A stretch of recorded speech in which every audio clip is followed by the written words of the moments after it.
All right, good afternoon and welcome to another edition of the Leadership Livestream brought to you by the Women's Council Realtors of Tampa. My name is Nick Sakis with Amplified Marketing Group, one of the co-hosts of this very unique and awesome program. This week we have a very special guest in the financial realm. So if you guys have any questions about retirement, how to stack your money right and all that good stuff, make sure you stick around for the next half hour to an hour with our very special guest. But as usual, a little housekeeping before we get started. We are streaming this live on Facebook, and we should be live streaming today on YouTube as well. Kind of threw this in the mix. So if you are watching on YouTube and you have any comments, just go ahead and throw them in there. I will be monitoring those as we go. Obviously, with Facebook, it's the same way. So throw them in the comments, and we'll be able to answer any and all of your questions. So without further ado, I would like to introduce our hostess with the mostest, your 2020 Women's Council of Realtors President, Mrs. Catherine Sakis. Welcome to the show. Thank you, Nick. Thank you for starting us off. And thank you for being our co-host and our tech guy for Women's Council. Somebody's got to be. What's that? Somebody's got to be. Somebody's got to be, yeah.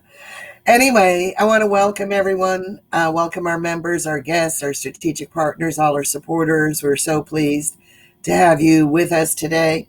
And thank you for making this live stream a success. We were talking a little prior to show, and Nick is telling me that we're experiencing routinely over 1,000 views every week on the replay. So that's really strong for something that's only been out for this is our 17th episode. Yep. So that being said, I'd like to start out with the mission statement of Women's Council. And the mission statement is, we are a network of successful realtors advancing women as business leaders in the industry and the communities we serve. And we do that through education, through networking, through lots of great programming like we have here today. And we want to remind everyone to be a leader. Everyone's a leader in their own lives, in their homes, their businesses, their churches, their social groups, charitable groups. You don't have to take on the world to be a leader, but certainly being a leader really enhances your life. Okay, so that is the mission of Women's Council, and that's what we hope to broaden your horizons about. So today we're very excited to have one of our new strategic sponsors, or strategic partners, I should say, that joined us just recently as a strategic partner, Johanna Frediani, Sunshine State Woman Financial. As a financial professional, she has over a decade of experience in the financial industry. She's an advocate for women and prides herself as a financial resource, providing education and guidance and a holistic approach to financial planning. She covers everything from insurance to investments and retirement income planning for individuals and business owners. Just like Women's Council, she's not exclusively women, just like we are not. We have men as members too, and she has men and small business as clients. Happily married to her husband John for 9 years. She's an animal lover, 4 dogs and 2 cats, all rescues, and is actively involved in the community and is on the board of directors for Theater Exceptional, which is a nonprofit for adults with disabilities that brings them together with the performing arts. She's a Florida native, an outdoor enthusiast, loves to work out, bike, hike, all that good stuff, loves to travel. And she just encompasses a great positive outlook. And she always likes to say about Sunshine State Financial, everyone needs a little sunshine. So with that being said, let's bring Johanna on and say hello. Welcome. Great. Hi, Nick. Hey, Catherine. Thank you so much for that lovely intro. Oh, well, thank you for joining us. Thank you for joining us. And we want to thank you for becoming a bronze strategic partner.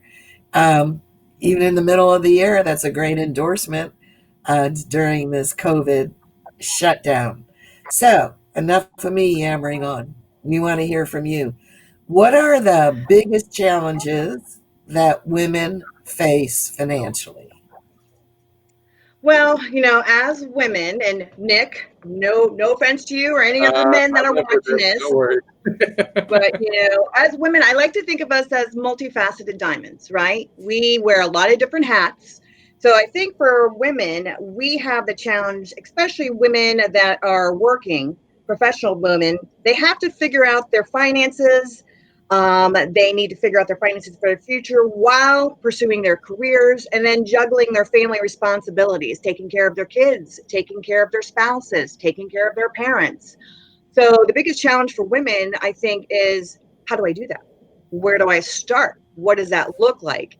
And that's where I come into play because I want to meet people where they are and help them plan for and reach their most cherished financial goals and inspire women to become more engaged in their financial affairs. Back in the day, in the past, women really didn't take a real active role when it came to finances. There weren't that many of us in the workforce, but things have changed dramatically. We're 100 years in as far as our right to vote. You see more and more women out there in the workforce. You're seeing more of them in the C level, which is a great thing. I'd love to see more and more women in management and executive levels. But we see more women heading up the financial household. So how do you get your financial house in order? And I know when I took time out to be a care companion for my parents unexpectedly, and that turned into 5 years out of the workforce, I didn't have any resources. I didn't know where to start, where to go. I was managing their assets, trying to figure out their care, Medicare, Medicaid, their investments, their insurance, house cleaning, shopping, level of home care, all that stuff. And I thought to myself, holy moly, how do people do this?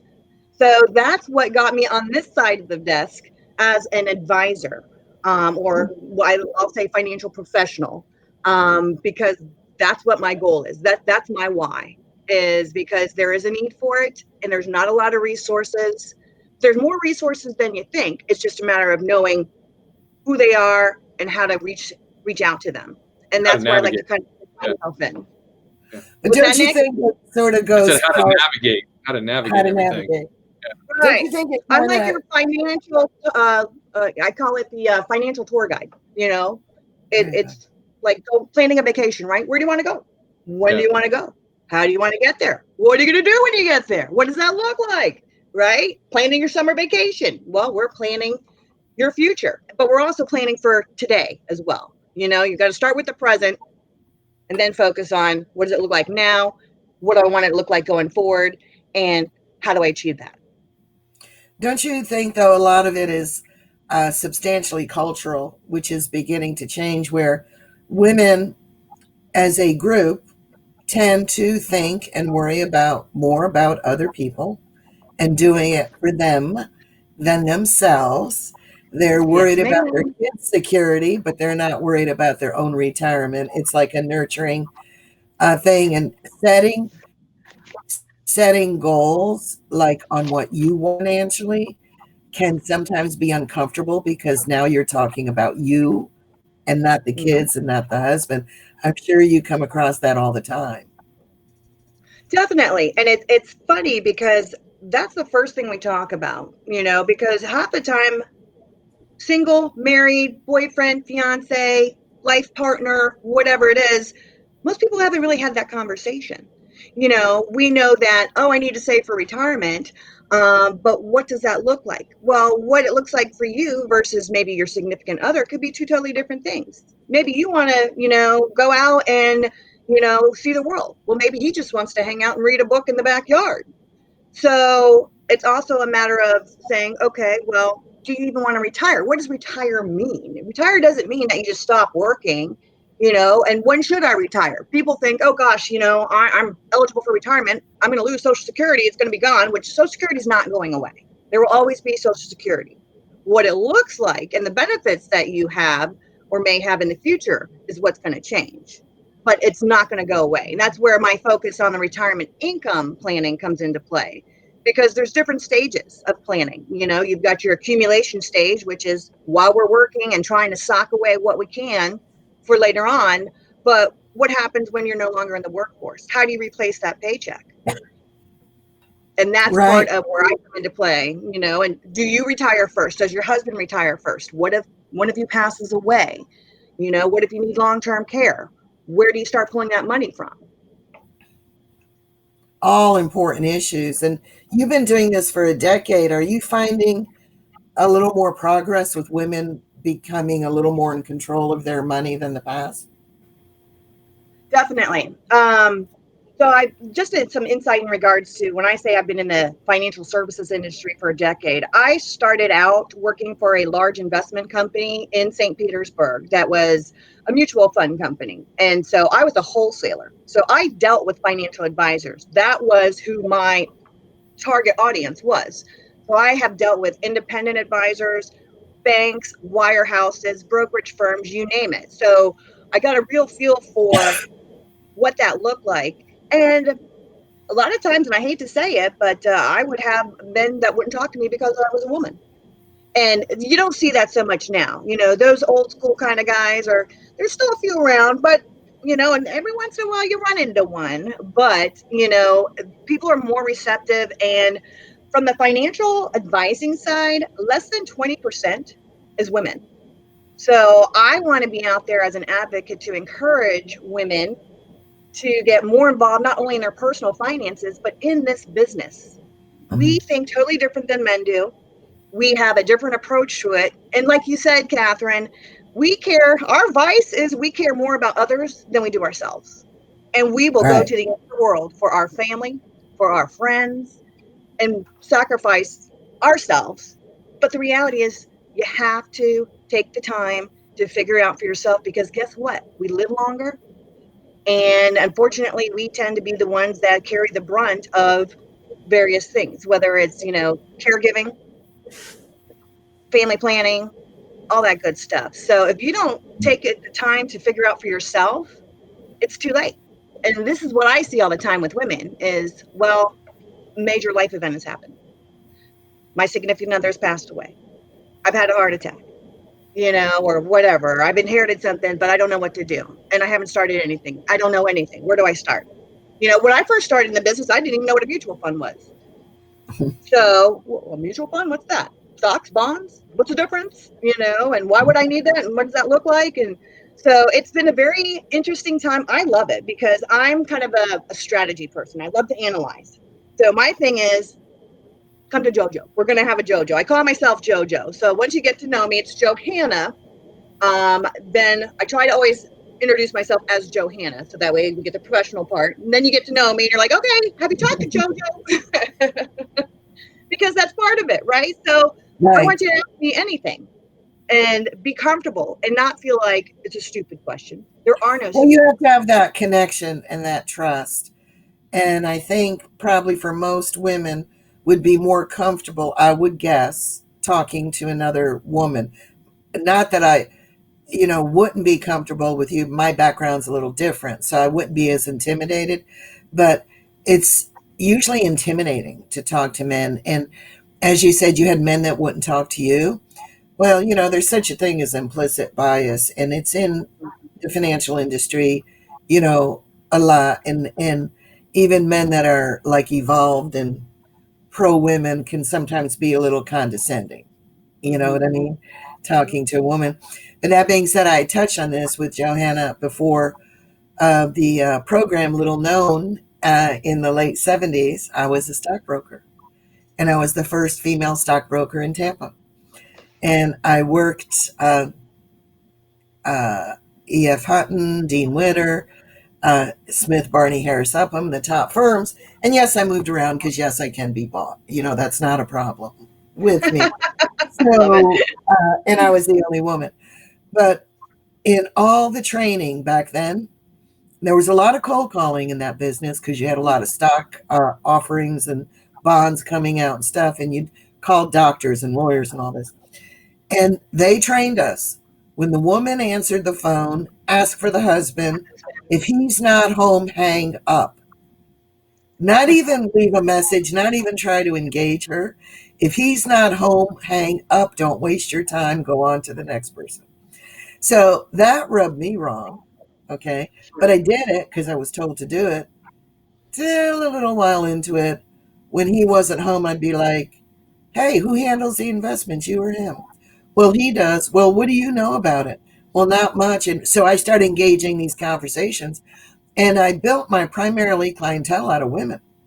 And I ran in some really sharp women that were, in fact, at that time running their investments, but would have been skipped over with the phone hang up. Sure. You see Yeah, what I'm saying? definitely. Then on the, then on the other side, I had women that I would talk to on a regular basis that would try to influence their husbands or whatever. And then the husband would die and they'd call me up and I'd end up going to their home and showing them how to write a check. They didn't even Yeah. know how to write a check. Yeah. Now, of course, this is 40 years ago. Things have changed, but still, and you talk about when you were calling on men. In the first office I worked in, I'm not going to say which firm, but I walked in and nobody would talk to me. The men wouldn't talk to me because they were mad I was there. And the secretaries wouldn't talk to me because they were mad that I was a woman that was not one of them. This went on for months, you Mm-hmm. know? Yep. So, It's yeah, tough. You're a tough cookie because this is not an easy industry. And it's not, it is a male dominated industry and we are seeing more women in there, but you have to have thick skin and you have right. to have persistence and you have to have drive and you have to have really a real passion for this because the reality is you're the last person people want to talk to. They want to talk to their CPA because they have to file taxes every year, right? Right. And well, I'm going to go to my CPA for financial advice. And this is what I tell people, people don't realize. Listen, I work with CPAs all day long. They're part of my advisory team, right? You work with a team of experts. I don't do taxes. I'm not going to give you tax advice. I will help you avoid paying taxes. But a CPA, all they can do is help you file your taxes. They cannot give you advice on investments on how to avoid taxes, which is really the difference between a financial planner or an advisor or whatever you want to call it versus a tax preparer. So they're But don't you certified. think that's where people get a little confused? They blur the lines between their accountant Mm-hmm, and their stockbroker. mm-hmm, Most people have those two. They have an insurance agent mm-hmm, and they think they're covered because on some level, each of those people talks about their finances, mm-hmm. but nobody puts it together. And I've had people say, well, I don't need a financial advisor. My accountant is saving me as much taxes as he can. Yeah, on your return, but it Right. doesn't And mean that's you're just invested in taxes, it doesn't right? mean you're invested in the right thing, you know. Right. And oh, my stockbroker handles that. Well, that's great. I was one. They do it. You know a lot, but you're still not an overall planner. So do you still find that people get confused between the different functions in the For industry? sure. I think the term financial advisor in itself is a very vague term because, again, we come in different flavors. What are different expertises, designations, licenses? So, the reality is, when it comes down to it, I sell insurance, I help with taxes. I will talk to you about your estate plan. I will not put your estate plan together. I will put you in touch with an estate planner or probate attorney, or those are all areas of expertise. And that's my focus too, is not one person can do everything. You have to Right. have a team of experts. For you guys as realtors, I utilize you all the time because what I try to find out as a realtor is, well, what's your niche, right? What is your expertise? What's your subject matter expert? Are you in relocation? Are you working with younger millennials that are buying their first homes? Are you helping people that are transitioning or downsizing? And so I deal with that a lot because I'm dealing with families. And part of the whole point of a financial planner and financial planner, you can have a CFP, which is certified financial planner. That's a designation that you obtain that goes through every aspect. So it gets into the ins and outs of the estate plan, where I don't have a CFP because if I need an estate plan, then I will go to the estate planner and say, listen, I'm going to refer you over to the expert that knows all the ins and outs. Same thing for the insurance side. I'll do life, disability, long term care. I work with businesses as well. but that's not my main focus. If I wanted to sell insurance, I would work for an insurance company.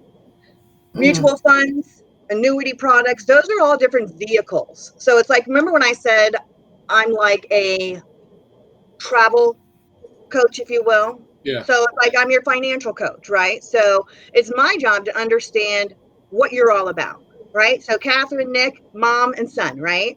So when we talk about you, Nick is at a different stage in life than you are. You know, Nick is younger in the workforce, still probably accumulating. You're still working, you're still accumulating, but you may be thinking more about, okay, if I want to take some downtime, you know, maybe I want to work part-time. Maybe I want to do some traveling. You know, what does it look like a little bit later on down the road? Well, Nick's not so concerned about that right now for himself. It's now the time to start thinking about it and putting the, you know, the plan in place. So when he does get to where you are and you're thinking about, okay, I'm 10 years out, you know, so my target market typically is 40 to 60, right? You're 20 years away from retirement.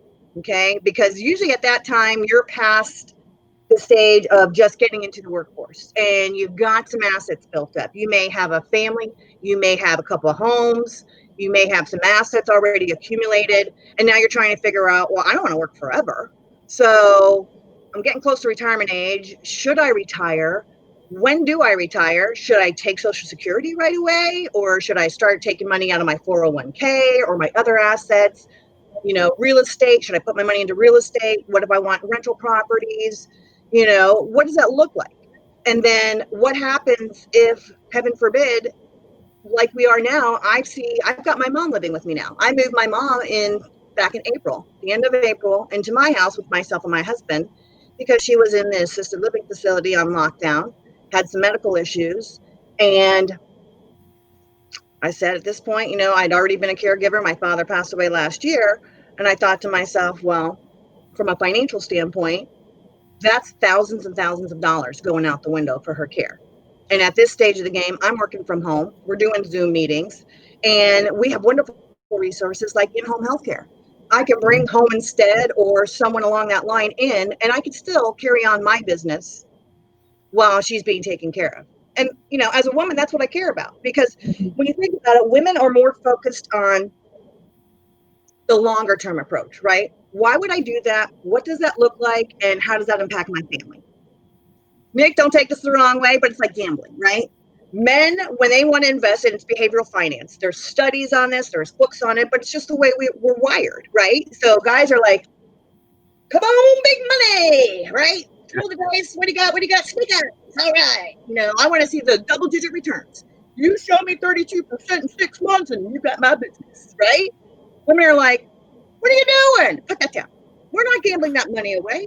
That needs to go for juniors, you know, education. He needs to go to college and you're teaching him how to gamble, right? Guys are about the return, instant gratification. Show me the numbers, right? Women are like, why would I do that? What does it look like? How long does it take? How does it work? And how does that fit in with everything else, right? So it's just kind of one of those behavior things too, where you have to kind of go, and I laugh because I focus on women, but if you have a significant partner or a significant other or whatever, I'm going to tell you, bring them with you. They need to be in the meeting with us. And guess what? I'm not your mother. I'm not your father. I'm not your preacher. I'm not your teacher. I'm not your judge. I'm not your jury. I'm not the police. But I need to know everything. We're going to have a come to JoJo. And so that part of it too is establishing that trust, likability, because garbage in, garbage out. You know, don't waste my time. And you know, if you're not going to give me the full picture, how can I help you? So I think that's the hard part too, is if you're going to sit down with a professional, then you really need to take it serious and give real, true, accurate information. And you got to figure it out. If you don't know what your future looks like, that's the whole point. If you don't know what you're striving for, how are you going to focus on that end goal, that end result, right? None of us want to go to a retirement home. Is that the plan? No. Well, I'm moving into Nick's house in the back bedroom. I don't know, you know. Well, it's like going to the doctor. It's like going to the doctor, especially as I'll say chime in as a guy, right? You go to the doctor, you don't tell the doctor the whole truth because you just, you know, you're a guy, right? Oh, what kind of knee pain do you have? Then your wife or your mother is, you know, whoever's with you is nudging you like, no, tell them what's really going on. Right. You know, like that kind of thing. And that's it, right? to my next question, I was going to say, what do you think the most important aspect is of financial planning for women or men? But I think you kind of answered that in a roundabout way. It seems to me it's just like running a business, or Nick's on a great weight loss program now. It's like identifying a goal, finding a path to get there, realize you may stumble, but don't give up, you know? That's right. And I You're think going to come to curves. You're going to come yeah, to speed bumps, forks in the road. with financial planning, it's I think like you have this grand plan, like, I'm going to have X number of dollars in the bank by this age and this age, and then stuff happens and you either don't regroup or you feel like you're failure because you haven't done it. But you have to realize it's a fluid thing, but that you're ahead of 90% of the rest of the people because you have some kind of plan going. And I Well, and would that's think it, right? that's what it Knowledge. takes for you to sit down and get people, like Nick said, to be honest about the whole picture so you can make a big plan. And it's not easy, right? Because I hear this all the time. I don't have any money. I'm behind. I've got debt out the wazoo. Da, da, da. Well, half the time, have you even done the basics of how do you have a budget? I have a spreadsheet that I will send to people and go, I need you to pull 3 months, 90 days of your checking account statement, and I want you to export it and sort it, and then start plugging the stuff in. Because if you don't know, and people have an idea, well, I know I bring this much money in. I know I've got to pay my rent. I know I've got to pay my electricity, my car payment, my insurance, and all that good stuff. But I really don't know my exact numbers. I don't have any money. No, you have money. You don't know where it's going. And so getting a real feel and getting your financial house in order, same thing where credit cards, so a lot of it too is just being honest and going, listen, you got 18 credit cards with various balances and various rates. Well, we need to consolidate that. There's different ways that you can do that. The main thing is paying off the debt, right? Because your investments are just going to go to pay off your debt. So pay off your debt, then you can worry about investing. So there is a process, and that's it. So what's the process? Well, the process is, well, let's sit down. I'll approach you, right? It's like having an approach. Hi, I'm Johanna, and then, what does your, financial situation look like? Are you comfortable? If you had to do this alone, you feel like you're comfortable and you could do it? Well, okay, well, let's talk about that. Let me help you paint a picture. What do you like to do? What do you want to do? What does your spouse do? And from the investment side of things, most people, their biggest asset is probably their home, right? You're not going to get rich off your 401k, because the reality is most people are putting in the bare minimum if they're even participating in their 401k. And then, Another thing too, Joe, I'm sorry, I didn't mean to interrupt you. no, go ahead. While we're talking, you're so animated, you've moved over. We need to get you back on the screen. Move to your right. There you go. Okay. Now you're fully back. Okay. As you were getting animated, you were moving over. And maybe this was a function of how many years ago I did it, but I even find this in real estate. As a couple, like you said, whether you're married, partners, whatever, boyfriend, girl, whatever you are, you feel compelled to have this discussion as a partnership. I found back when I was a stockbroker and even now in real estate, very often becomes much more fruitful to have a conversation with the wife by herself, because she may not always speak up in front of the husband, or 100. if the other person is much more dominant.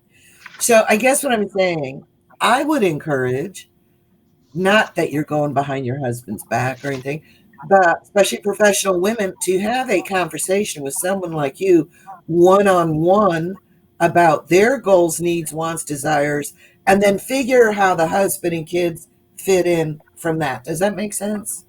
100%. And I would say the same thing. I would like to meet with both of you individually, because you're two different people with two different needs, objectives, goals, but then we need to come back together, because I don't want to play the telephone game. Okay. And we need to all be on the same page, because you know what this is? This is a relationship, and it's going to be an ongoing thing. And as things change and I reach out to you and I say, what's going on with Bob and Jane over there? How's Bob doing? I know Jane's this way and Bob is this way. Bob may be much more conservative than Jane is, And just because we're women doesn't mean that, we're always conservative. And same thing with men. There are very conservative men out there as well. So from risk tolerances, when I do my fact finding and I do the risk tolerance questionnaires, I have you do them separately because I want to know what your risk tolerance is versus his or hers. And But I then think we can plan that's together.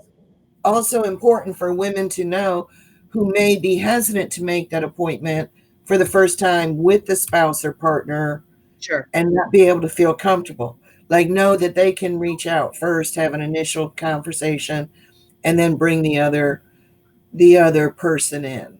I run into it when we start talking about the budget because it always comes up. There's always something off to the side that the one doesn't really know about or doesn't quite know how much is there or not there, or, oh, I have this credit card over here that he doesn't know about. He knows about that. Well, it's like, listen, okay, that's fine, but I need to know. And the reality is you can't be hiding stuff, okay? So whatever you're doing, you still need to talk about it. Now, I'm not here to tell you what to do. I'm not your relationship coach, right? Lord help me on Right. that one. But it is one of those where let's talk individually because you're not going to have the same dynamic with your significant other sitting with you. So I'd rather have that personal one-on-one and go, okay, let's talk. What do you want to know? What are you concerned about? So that way I get that vibe from you. And, oh, okay, well, but I want you to bring in your significant other because I want to meet him as well. And then I want us both to sit down with them together, and have the conversation about what do you see together collectively, your future looking like, right? And because you're different personalities, but if you're looking at retiring together or not, and the whole plan is it's not all about retirement. It really isn't. It's about what happens if something happens. You can't have one person that does everything because guess what? One of us in the relationship, something's going to happen. Whether we get sick, whether we pass away, we are incapable of, managing what we've been managing. Who's it fall on? So it's like not being able to write the check, right? Well, I haven't done any investing because I don't know anything about it. Well, that's where the knowledge and power comes into play because knowledge is power. And when you're confident because you have knowledge, that correlates with security, right? Because if you're more confident and have knowledge about what you're investing in and why you're doing it and what that looks like for you, you're going to feel more secure and confident about this is why I'm doing this. And I reiterate that to people when we do their reviews. This is why we're in what we're in. We're on target to meet this objective. If something changes, well, guess what? We can tweak that, right? That's the whole point of it. But if we don't have a plan and we're just like, well, where do we start? I don't know what to do. Well, that's where all these vehicles come into play because it's not just accumulation, it's security. How do maybe you want a guarantee? I can't lose this money, or I need Junior to go to college here. So I got to save for that. Or I want to buy another house, or I want to open a business. Same thing with business owners. What happens to your business that you have built from the bottom up? Now you're thinking about maybe I'm going to take some time off, or I want to work part-time, or I want to transition it, or I have a successor coming in. Well, what does that look like? How are you going to fund that? How are you going to continue to, receive income? And what is the transition plan? What's the succession plan? What do you have in place for that? Because you still, the bank, you can go get a loan from the bank, but then what? So that's where the insurance comes into play. Key person insurance, executive benefits, all of that good stuff. That's the hard part about being a financial professional is there's so many different factors that come into play. And that's why it's a matter of, well, what do you need? It's all needs based. What do you need? What do you want? And what does that look like? Right? So half the battle is just getting people to get on the same page and go, what does that look like? What do you want to do? So it's like planning the vacation. So if you're between 40 and 60, you got 20 years left, right? To figure out what are you going to do with the next 20 years, 30, 40, 50 years. Guess what? 113 is the average. We're seeing life expectancies. I know the insurance side, they'll do you up to 121. So if you live to 121 years of age, how are you not going to run out of money? How much money do you need? What's your lifestyle look like? What do you want it to look like? Is it going to be like this? Or are you going to simplify? Well, most people think they're going to simplify, but that may not be the case. You may have other bills that come into play for care and medicine and all that other stuff. So it's the health care. It's the insurance. It's the investment. It's the income planning. How do you replace that paycheck? That is the plan. That's I what a think financial plan is. you can think you're going to simplify, but the fact of the matter is, no matter how much you try to simplify, the cost of living still keeps going up. You know, And when you think simplify what? about a car, Because you're probably going to need more care, whether you want to admit it or not, in yeah, but some just fashion. say like even that part of the equation aside, just day to day living, Right. has gotten so much more. You look back now for what we paid for our first house, you can buy a car. Right. Okay. Definitely. So, Definitely. But if they things want to are stay like, at home too, right? I don't want to go move anywhere. I want to age in place, stay at home. Well, guess what? If you're not able to get out there and mow the lawn, if you're not able to get up on the roof and clear out the gutters and all that, that costs money. You're going I to have somebody come in and help you clean the house, do the groceries. You can stay at home. You can live there all the rest of your days. That's great. I'd love to help you do that. But you got to figure out, what does that look like? Can you afford right. that? Because I see so many people now, I call it from millennial, I call it multi-generational. I talk to everybody from Zennials, millennials, Xers, Gen Ys, whatever you want to call it, millennials to Zennials. And it's the same thing. Well, where are you at right now in life? What stage are you at? And what is it, what's your mom and dad look like? What's mom and dad doing? Are they still with us? They are? Great. So where are they? Are they living at home together? Is one in a nursing home and one's over here? What does their care look like? Are they going to come live with you? Or what if they need more care? What's the plan for them? Because half the time you have to look and you go, well, look at your parents, because it's hard to really think about that until you're close to that time frame, right? Because you're like, oh, I got plenty of time. I got plenty of time. And everybody always says, when you get to that stage, oh, I wish I was started sooner. I wish I would have started when I was in my 20s. If I knew then what I knew now. But that's why I always say, what's your mom and dad look like? Is there longevity in the family? Is there health issues in the family? And what was their retirement like? Did they retire? What was their lifestyle look like? Did they have money? Did they not have money? And again, depending on your generation, we've got a lot of baby boomers. I'm not a baby boomer, but I'm close. And it's the same thing when we talked about money, women and money in the past. Women were taught to leave it, the money matters, to the men, because the men were out there in the workforce handling it, and you were the stay-at-home mom. And if you did work, it was usually part-time, and still was kind of like, here, honey, here's my paycheck. Where now it's also, you didn't even talk about it. Like, did your parents sit you down and talk about finances, talk about their finances, teach you how to budget, teach you how to plan? No, most people didn't. There are some that did, which is great, but that's not normal dinner conversation, right? So for me, I think it's interesting to where, okay, yeah, I'll help you co-sign for a credit card when you're in high school or college or whatever, and that's it. Then all of a sudden, they're off and running on the real world, maxing out the credit card and student debt.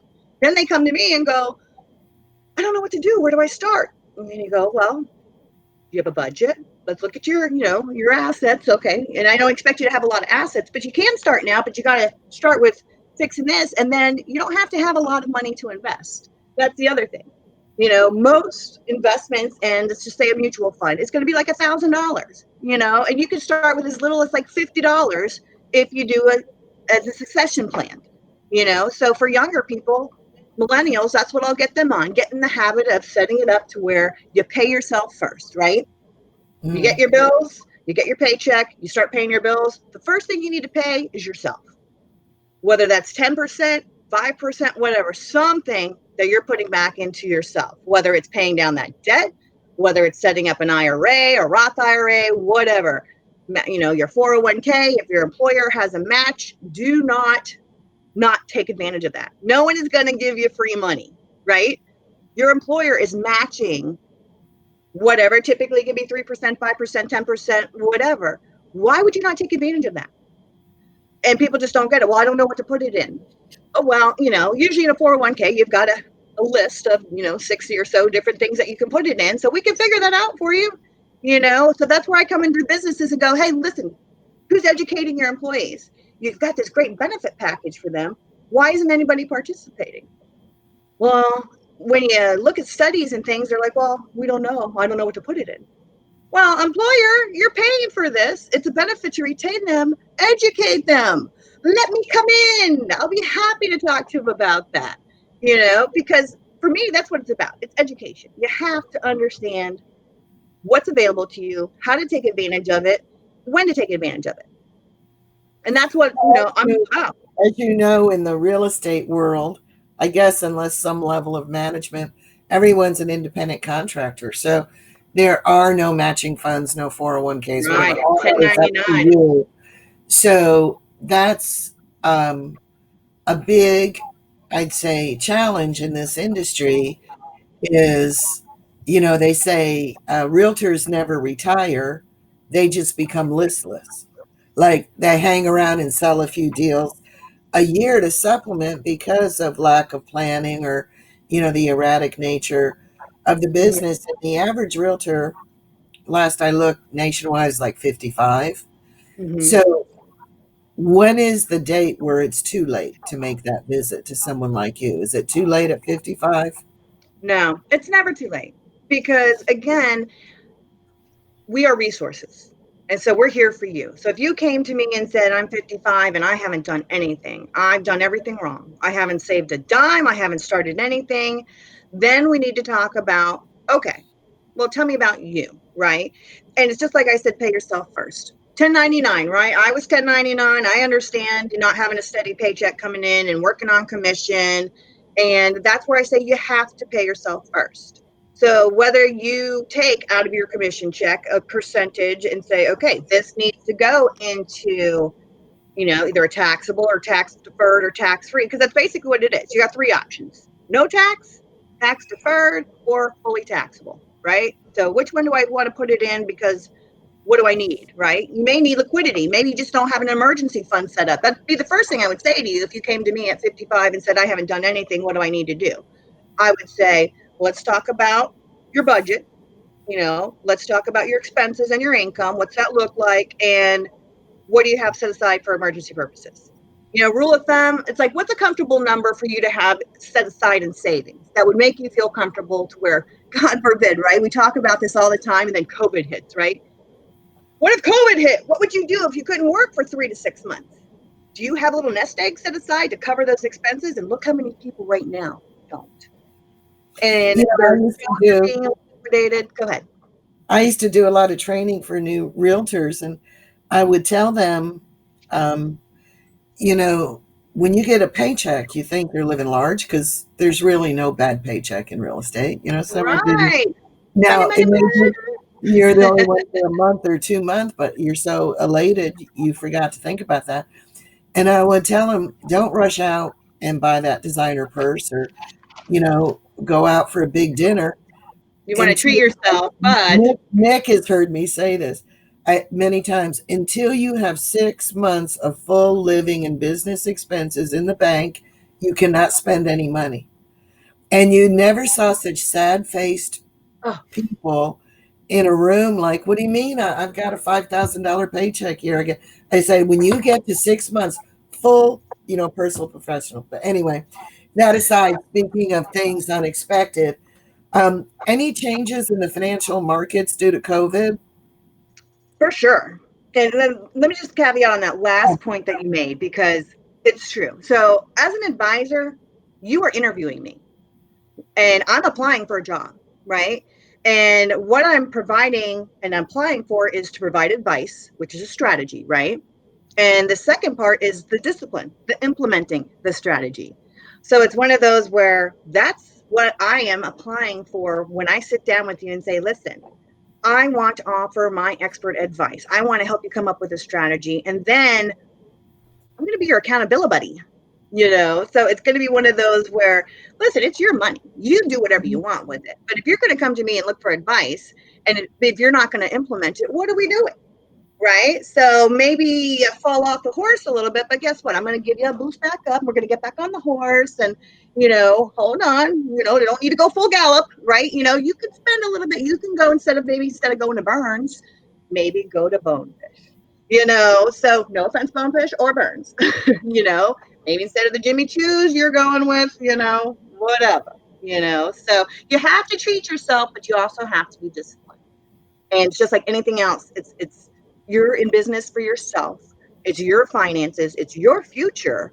So you've got to put in the discipline, right? So that's kind of one of those where I come back to, I have to help you maintain that discipline, right? So if I can't do it, then how you expect me to help you do it, right? So you got to practice what you preach. From COVID standpoint, how's that affected my business? It's been a very interesting time. And I am seeing a lot of people are more receptive than now than ever than to financial advice. Because before we've had over a decade of a bull market, things are going great. People are making money hand over fist. I don't have to worry about it. Jobs were, up at high levels. We're a low interest rate environment, low tax, all that good stuff. And all of a sudden, bam, here we are. Well, guess what? We have how many baby boomers that were on the verge of retirement? And do you start taking that money out now? How much? There's something called sequence of returns. When you start taking money out, it makes a difference. If you're in a down market and you have to start taking out your assets to live off of, that can impact how long that money will last. That's Mhm. part of what comes into financial planning. So I think from the industry standpoint, I see a lot more people sitting up and taking notice of, wow, I never really expected anything like COVID to happen. But all of a sudden, like, for example, me personally, my husband had a great job. He'd been in the pharmacy industry, pharmacy automation, worked for a company for 17 years. He was laid off in February, made great money. And February, he loses his job. April, I moved my mother in. We're all working from home. We're in the process of buying a business because he's not going to go back to corporate. He wants to do his thing now, not to put his age out there, but he's in his 50s, right? And most people make a huge life change in their 50s, especially men, when it comes to employment. So and it's just kind of one of those things where people are like, wow, I lost my job, or I'm working from home, and what do I do? What do I do about my 401k? That's what I'm hearing a lot of is you've got so many people that are like, well, I got laid off and I've got this 401k. What am I supposed to do with that? Do I roll it over? What do I roll it into? Should I stick in cash? Should I get out of it altogether? So people are much more receptive, I think, now and want the advice. Before, it was kind of one of those where, don't bother me. I don't have a problem right now. I'll call you when I have a problem. Well, also, too, let's not forget everybody's gained an hour or two of their lives of commute time. So as you're a hamster on your treadmill, running here, there, where you don't have time to go to the financial planner or professional advisor person. Well, now you got time for Zoom call. Yeah, You and know, it's great. yeah. I love So it because I've spent so much time running around and networking and then trying to get to my appointments, that you just didn't have enough time in the day. And yeah, now it's just so much easier to say, listen, let's just jump on a Zoom call real quick, and you can be in the comfort of your home and, we can have a great conversation. You can see me. And I think it's great. For me, I love the Zoom. I mean, I would mhm. rather be face to face, but realistically, and everybody's got their take on what they're going back to the normal is. So I think until next year, I'm probably going to be doing the social distancing still. I like the efficiency of the Zoom because you can get so much more done in meetings and no drive time, and you miss, as much as I love people, the little before meeting chit chat, the little after Right. meeting. So I almost like to see a world where everything we need to take care of is on Zoom, and then face to face is just for nothing but abject The fun. social part of it, right? Yeah. Just And that was the hard completely part when you social. were networking, right? Because when you were face to face networking, to really have a real conversation and to really get past the superficial layer and find out about people and who they are and connections and all that, that takes a while. I would go to Mhm, tons of networking events, but I never had the chance to really have real conversations. And if I did, it was like with one or two people, and then that was it. Where on mhm, Zoom, you have got all of these people that are listening to you. And again, I know you have partnered with Working Women of Tampa Bay, which is how I came across you guys and became a proud mhm. sponsor of WCR. But that was a great opportunity there. We can get in front of so many different people that we couldn't before because in physical person, you can only be at one place at one time and have how Right. many conversations with how many people and retain. right? And take something of value away.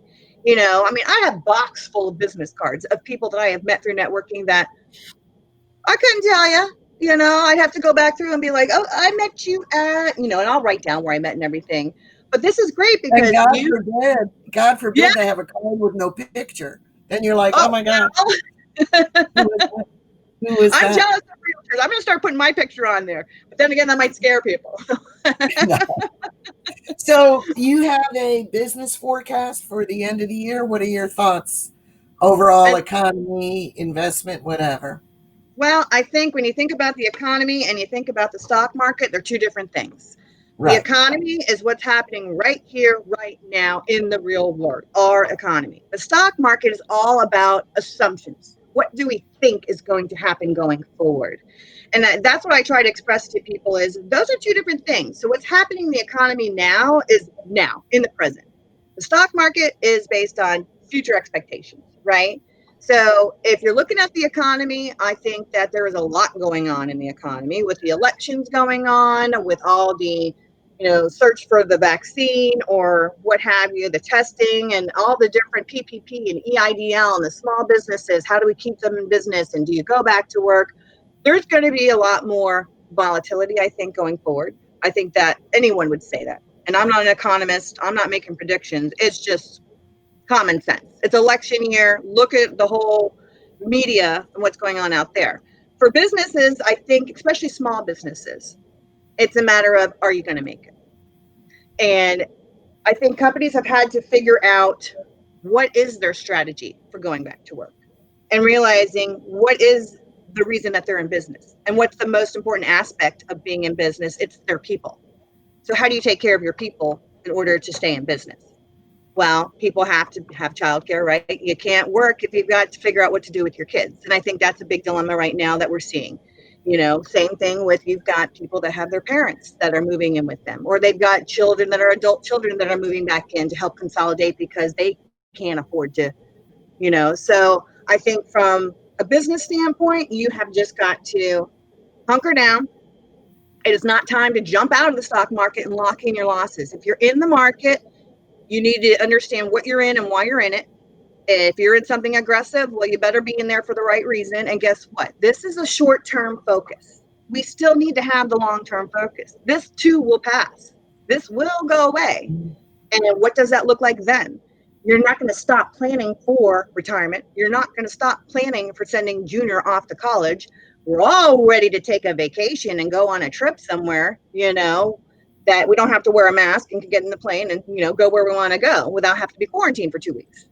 So I think from a business standpoint, it's tuck and roll. You know, there's so many, and there's opportunities out of every situation like this in the past, you know, and history, you know that saying, you know, may repeat and it may not, you know. So it's just based on what we have seen. There's tremendous opportunity here. So as a business owner, it's a matter of what can you do to retain your people, help them the best way that you can, because that's your the most value you have in your business. You know, a product is a product, a service is a service. You know, you got to take care of your people, and your people will take care of you. And so what does that look like? How are you helping your employees? Can you bring it? Can you have childcare in the office? You know, FMOA time, you know, what benefits are there? You know, all these different like wellness programs. These are great.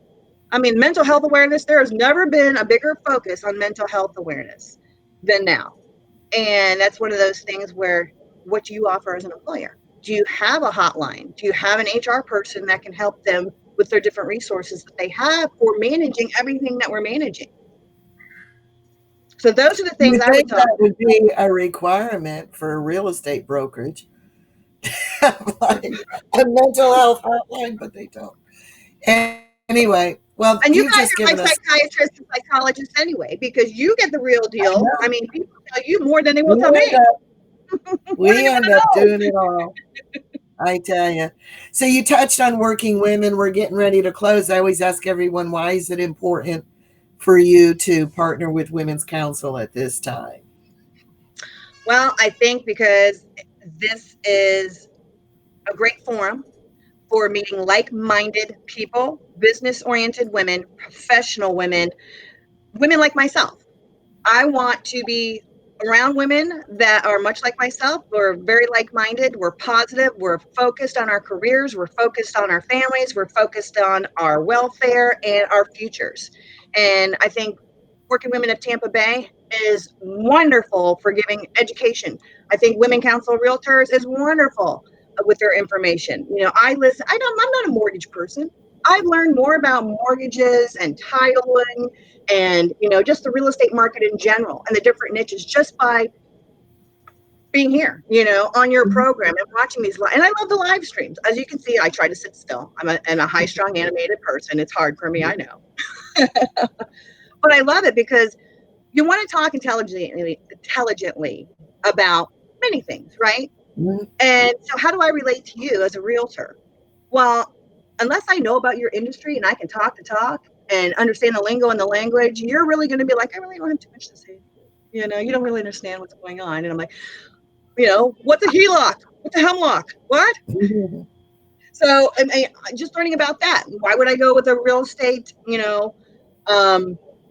expert that's focusing on relocation? Like, what does that look like? What does that mean versus someone who's working with younger people that are trying to buy a house? How much money do you need for a down payment? Do I go to the bank through that, or are there other lenders, or so just understanding what's out there in the resources with professional groups like WCR and Working Women of Tampa Bay, and the vast array, because there are thousands of women that are involved in these two groups. Well, I thought from the get-go a few years ago when I got involved with Working Women, I thought, I don't think there's a more perfect match for two groups if you could ever try to dream one up, Yep. And I think it's been great. Earth, right? It's not a bunch of pretentious hoity-toity, because No. I'll be real, okay? I'm like, well, do I really want to work with a bunch of working women? Because, women can be catty and whatever at times, but that's not the case with these two groups. We collaborate, we educate, we want to help each other. With success comes self-confidence. So you get past the little high school games, hopefully. But listen, it has just been a delight and so much information, but we are running out of time. Always. That's always my problem. That's all right. That's all right. I think everybody got a lot of value out of this. Nick, do you have anything to add here? Do we have any questions? JoJo. What's that, Nick? Talk to JoJo. Talk to JoJo. Yeah, that's right. Give her a call. Tuesday, August 18th, my birthday, I am kicking off a series called Java with Joe. So if you want to know a little more, come have some Java with Joe. And where do you find that? Now, you can find it on my Facebook page. Just like we're doing a live stream, I'm going to do the live streams probably on Tuesdays. I'm thinking probably you need to go to the Women's Council of Tampa private group page, ask to join because you are a strategic partner. Then you can post your information in there. Great. Awesome. Okay. Thank you. So thank you again. Remind everyone shortly the replay will be available. Women's Council news real quickly. So we're running out of time. August 6th, this Thursday, 2 p.m., as part of the Real Estate for All Alliance that we're pleased to be a part of. We'll be bringing Maurice Hampton in from Chicago to speak about implicit bias in real estate. That link and registration is on a separate email and constant contact, also on your Women's Council monthly newsletter. Elections are the 20th. We will be voting electronically. No mail-ins here. No controversy. So you'll be getting those instructions on the 20th. And good news, the FAR August convention that WCR participates in, August 24 to 26 is normally in Orlando, completely virtual, and the beauty of that is completely free. So also that link is on our newsletter. Please sign up for the Women's Council portion. And those who don't normally get to go to a convention due to the expense and travel and time can pick and choose what meetings and sessions to participate in, and you'll see a lot of value. You'll learn a lot. And then save the date, September 17th, we have the mayor coming to visit with us. So the 17th at 1 p.m., we'll be having a Zoom with the Honorable Jane Castor, and she will update us on everything City of Tampa. Cool. So that being said, y'all have a wonderful week. We'll see you next Wednesday. Thank you again, Johanna, and talk to you soon. Bye-bye. Bye. Thank you, guys. Bye.